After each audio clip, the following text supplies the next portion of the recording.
Shalom Bapak Ibu Saudara-saudaraku, apa kabar? Selamat pagi, semoga kita semuanya dalam keadaan yang sehat. Mari terus mendengarkan firman Tuhan supaya kita dianugerahkan akal budi, yaitu kemampuan untuk mengkaji kebenaran dari Tuhan. Hanya karena akal budi yang dianugerahkan Tuhanlah yang memampukan kita untuk mengerti apa yang akan Tuhan mau dalam kehidupan kita. Supaya kita jangan jatuh ke dalam kecongkakan, kesombongan, dan hanya mementingkan diri sendiri. Karena Tuhan mau supaya kita menjadi orang yang sesuai dengan apa yang dikehendaki Tuhan. Menjadi orang yang baik, orang yang penuh kasih, betul-betul mengenal siapa dirinya. Supaya apa? Supaya Tuhan berkenan kepada kita. Amin.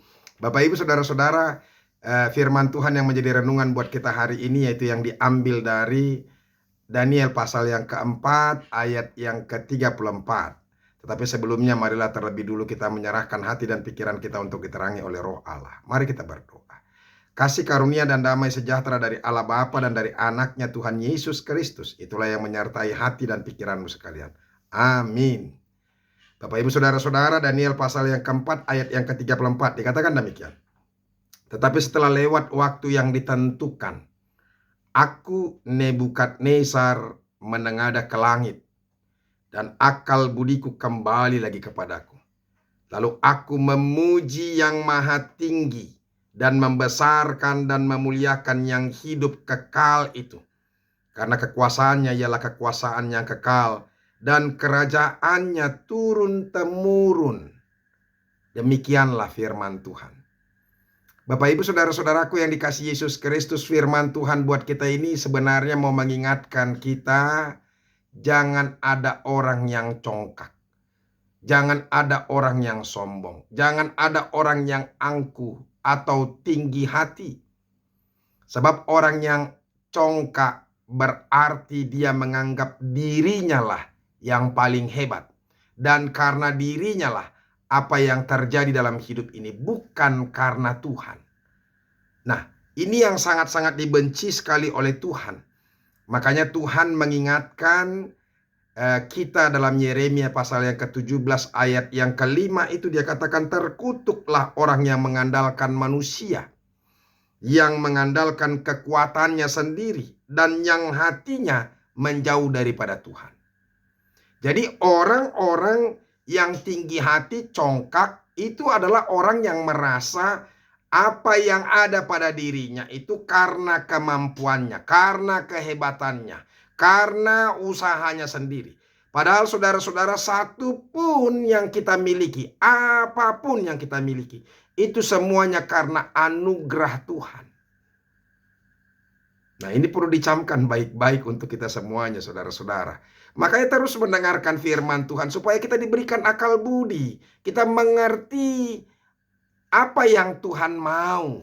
Dan kita bisa mengerti dan mengkaji kebenaran yang Tuhan inginkan dalam kehidupan kita. Sehingga kita mengerti apa yang dimaksudkan Tuhan dalam hidup ini. Nah, oleh karena itu, jangan hati-hati loh ya. Jangan tertutup pintu hatimu untuk apa? Untuk berserah kepada Tuhan. Merendahkan hatimu. Ingat, orang yang tidak mau mendengarkan firman Tuhan itu adalah orang yang congkak, orang yang sombong. Orang yang tidak mau mendengarkan firman Tuhan, dia adalah orang yang tidak mau bersujud di hadapan Tuhan, bersimpu di hadapan Tuhan. Karena apa? Karena dia pikir firman Tuhan itu tidak ada apa-apanya dan dia tidak perlu harus mendengarkan firman Tuhan. Makanya saya selalu katakan hati-hati. Ketika kita tidak mau mendengarkan firman Tuhan, berarti kita sedang mau mengatakan saya tidak butuh Tuhan. Padahal hidup kita semata-mata karena Tuhan. Jadi bayangkan kalau andaikan hidup kita dari Tuhan sementara kita tidak mau mendengarkan titah-titah atau perkataan-perkataan Tuhan, itu menunjukkan bahwa kita itu adalah orang yang tinggi hati. Nah, firman Tuhan ini adalah bagian pertobatan dari apa? Raja Nebukadnezar, yang selama ini dia tidak pernah mau tunduk kepada Tuhan. Dia tidak pernah mau mengakui kuasa Tuhan, kehebatan Tuhan, kemahatinggian Tuhan. Baru setelah dia bermimpi, ada satu penampakan yang diberikan kepadanya, yaitu apa? Sebuah pohon yang begitu tinggi sampai ke langit.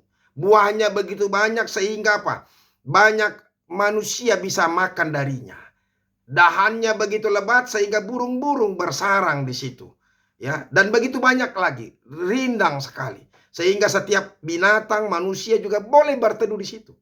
Tetapi yang Maha Kuasa mengatakan, yang dari langit turun mengatakan, tebanglah pohon itu, tapi biarlah sampai kepada apa? Tunas yang bawahnya itu jangan jangan dicabut, akarnya jangan dicabut, sehingga apa? Dia masih bisa bertumbuh lagi dan itu makan rumput lagi. Itu bayangkan, itu diartikan oleh apa? Oleh Daniel lah. Mari kita lihat dulu sebentar bagaimana Daniel mengingatkan. Walaupun Daniel sebenarnya ya dia takut juga untuk mengatakan yang sebenarnya kepada kepada Raja Nebukadnezar. Tapi pada akhirnya dia katakan juga, ya walaupun hendaklah itu terjadi kepada musuh-musuhmu, kan begitu. Ya, tapi mari kita lihat.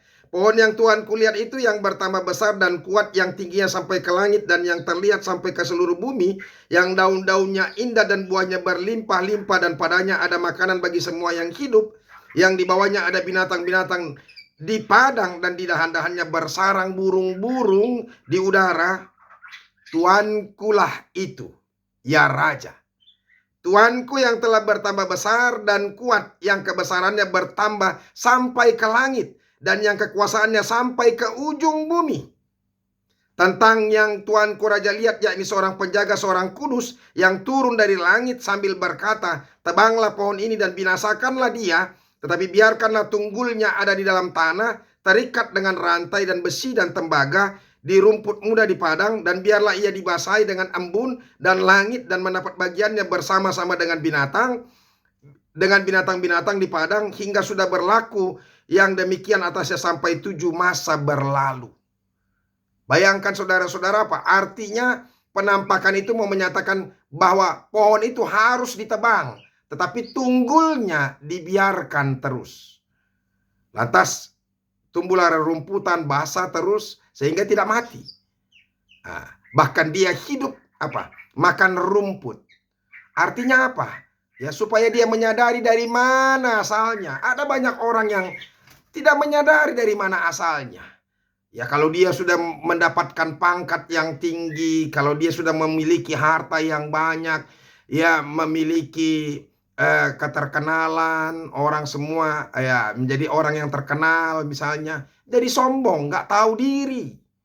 Nah, ini melalui firman Tuhan inilah makanya Tuhan mau mengingatkan Nebukadnezar bahwa tidak ada kuasa yang dari manusia. Sebenarnya kuasa itu diberikan Tuhan kepada seseorang yang dia mau, dan dia bisa ambil kembali. Dan ini juga yang mau disampaikan kepada Nebukadnezar, bahwa Tuhan bisa mengambil jabatannya, kuasanya itu. Itu makanya hari ini firman Tuhan, mari kita lihat lagi saudara-saudara ayat yang ke-34 ini. Ya, bagaimana Nebukadnezar bertobat. Tetapi setelah lewat waktu yang ditentukan, kan 7 masa, artinya 7 masa itu menggambarkan kesempurnaan pola pikirnya, akal budinya. Tetapi setelah lewat waktu yang ditentukan, aku Nebukadnezar menengadah ke langit. Dia mulai menyadari bahwa hanya kuasa Tuhan, makanya dia mulai menengadah ke langit. Ya, lambang apa? Lambang menyembah Tuhan, dan akal budiku kembali lagi kepadaku. Baru akal budi. Jadi akal budi ini yang membuat kita bisa mengkaji kebenaran Tuhan, mengerti kebenaran Tuhan. Nah, saudara-saudara, kalau ada orang yang tidak mengerti bahwa dia harus bersembah sujud kepada Tuhan, berarti dia tidak memiliki akal budi. Itu. Ya. Baru dia katakan, lalu aku memuji yang maha tinggi dan membesarkan dan memuliakan yang hidup yang kekal itu.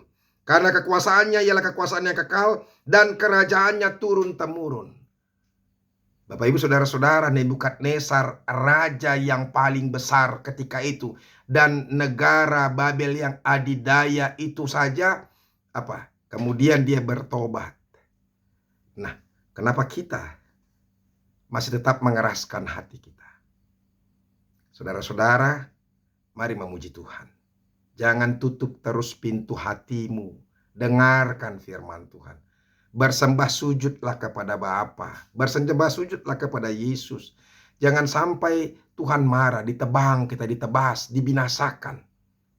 Makanya rendahkan hatimu, ya, andalkan Tuhan dalam hidupmu. Teruslah memuji, memuliakan Allah. Jangan sampai kita hanya memikirkan hal-hal yang duniawi ini. Jangan sampai lagi kita hanya mengandalkan otak dan kemampuan kita dan mengandalkan manusia. Ada banyak orang yang mengandalkan, saudaraku kan menteri, abangku kan di sini, adikku kan menjadi pejabat dan segala macam. Berakhir semuanya. Hanya Tuhan yang tidak berakhir. Sembahlah Dia. Amin. Terima kasih Tuhan untuk firman-Mu yang boleh kami dengarkan. Berkatilah itu. Ajar kami terus untuk semakin mengerti dan memiliki akal budi, supaya kami boleh datang menyembah Engkau, menyadari kekurangan dan menyadari siapa yang harus kami puji, siapa yang kami andalkan, yaitu Engkau Allah di dalam nama Yesus Kristus, Tuhan kami. Amin. Bapak Ibu Saudara-saudara, sudah dengarkan firman Tuhan? Mari puji Tuhan. Buka hatimu terus, jangan sampai tertutup. Karena bila tertutup terus, saatnya akan tiba bahwa engkau akan ditebas. Engkau akan ditebang dan dicampakkan ke dalam api. Tuhan Yesus memberkati kita.